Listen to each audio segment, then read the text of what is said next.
You ask Tiger to solve. This deals with linear equations with one unknown.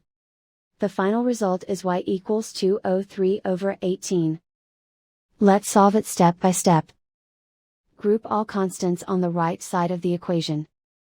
Add 5/2 to both sides. Combine the fractions. Combine the numerators. Reduce the zero numerator. Simplify the arithmetic. Find the lowest common denominator.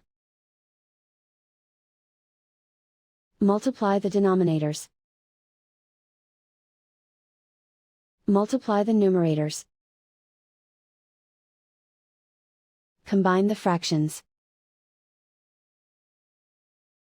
Combine the numerators.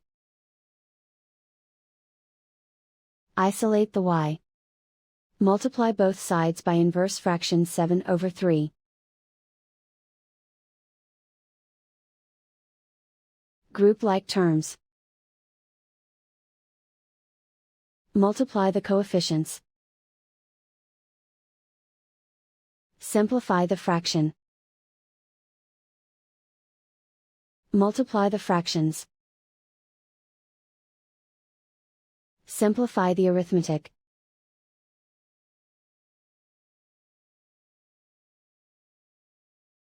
And so the final result is y equals 203/18.